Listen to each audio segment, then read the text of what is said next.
Hoy, en esta charla, hermanos, quiero hacerles una pregunta. ¿Los pobres están junto a nosotros en nuestras celebraciones de la Santa Eucaristía? ¿Estamos contentos a ver una persona pobre celebrando la misa o en la iglesia con nosotros? Si no hay lugar para el pobre verdaderamente, ¿celebramos la Eucaristía? Pablo parece estar diciendo esto cuando los pobres quedan excluidos. Ustedes pues se reúnen, pero ya no es comer la cena del Señor, pues cada uno empieza sin más a comer su propia comida, y mientras uno pasa hambre, el otro se emborracha. ¿Dónde está el pobre y el oprimido en nuestras celebraciones litúrgicas, en nuestras celebraciones de la Santa Misa? Mientras no están visibles alrededor de la mesa eucarística, hemos de ir, buscarlos, escuchar sus historias y compartir sus sufrimientos. Ellos, a su vez, nos invitarán a partir el pan con ellos.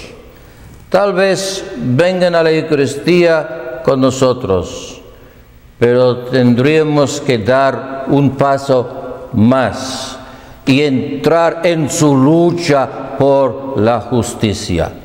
Miguel Roche y Alfeo Prandel son dos sacerdotes redentoristas en Brasil que han optado por el pobre. Han organizado a mineros de carbón en el estado de Mato Grosso del Sur. Las compañías mineras estaban llevando familias pobres del estado de Minas Gerais.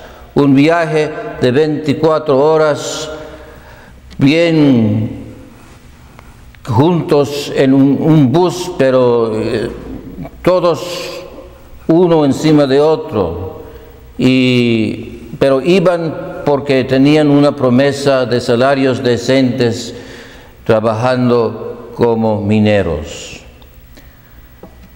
En lugar de esto, quiere decir, en lugar de recibir un salario decente, terminaron prácticamente esclavizados a la compañía, viviendo en coberizos. Humo denso brotaba de los hornos, afectando los pulmones de adultos y niños.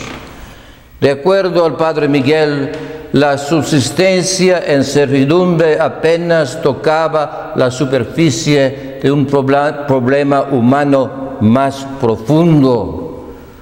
El mayor problema es que no tienen modo alguno de mejorar sus vidas en tales condiciones subhumanas. Si la persona no tiene esperanza de una vida mejor, ¿cómo puede tener la capacidad de sentirse como un ser humano que vale? La grave situación de los mineros llevó al Padre Miguel y al Padre Alfeo a denunciar a los dueños de la compañía minera. Los dueños veían a los sacerdotes como problemáticos y los amenazaron de daño físico. El gobierno brasileño comenzó a actuar después que la grave situación de los mineros se volvió para ellos un problema nacional, un bochorno nacional. La historia hasta apareció en la primera página del periódico New York Times. El Padre Miguel se llama de veras John Roach. Cuando vuelve a Boston, aquí a Boston, ha pasado 44 años como misionero en Campo Grande, Brasil. Se llama a sí mismo Miguel en honor a su padre, su papá, Big Mike, un inmigrante irlandés. En casa en Brasil, Miguel solo habla portugués, aún a sus cohermanos de los Estados Unidos. Algunas personas piensan que se ha excedido su identificación con los oprimidos. Su mayor interés es el de ayudar al pobre a reparar su situación y a llegar a tener un respeto de su propio valor como persona humana y a defender sus derechos frente a los poderosos. El Padre Miguel ha dado talleres y escrito libros sobre autoestima. Tengo uno de esos libros en el original portugués y en la traducción en inglés. Él explica el proceso que resultó en un curso práctico sobre autoestima. Él dice, Padre Roche, comencé teniendo reuniones con 4 personas, 2 hombres y 2 mujeres que estaban interesados en mejorar la calidad de sus vidas. Nos pasamos 6 meses en aquellas reuniones desarrollando ideas sobre la persona humana. Debido a esta experiencia, tuve el valor de dar el siguiente paso: crear un curso para que la gente desarrolle su autoestima. La estadía del Padre Miguel Roche como misionero en Brasil es la historia de un hombre comprometido al Cristo que prefiere al pobre.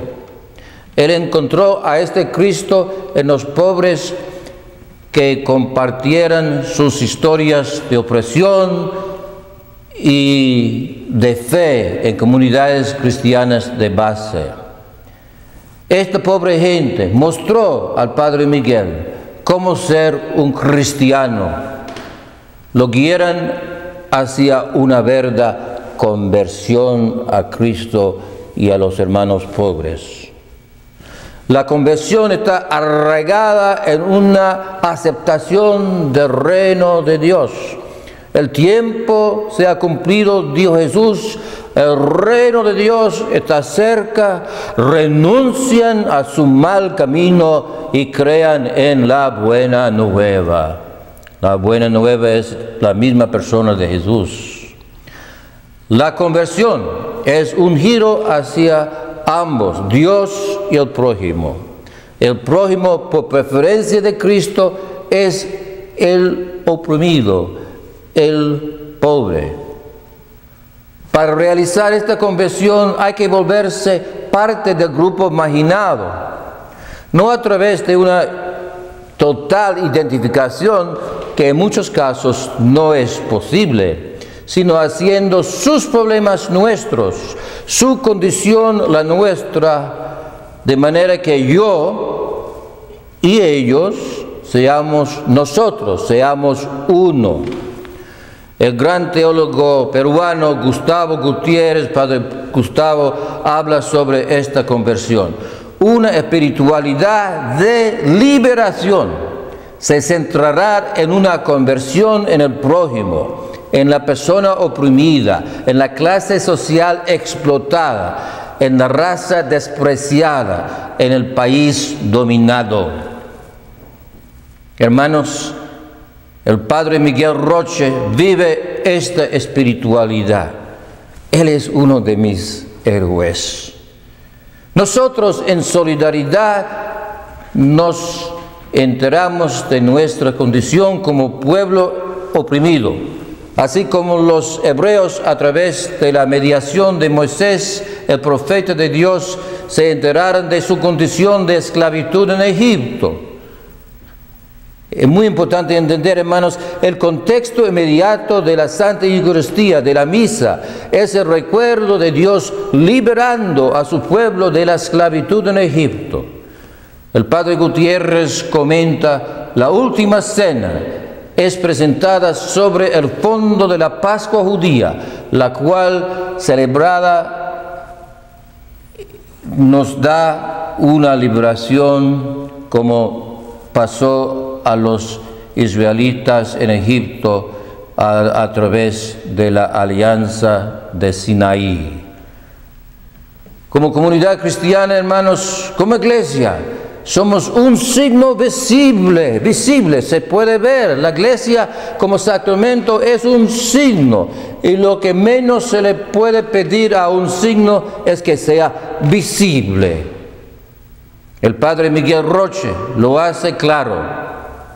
Como Jesús, Él da preferencia a los pobres. ¿Y qué de nosotros? Que Dios les bendiga, que María Santísima les proteja.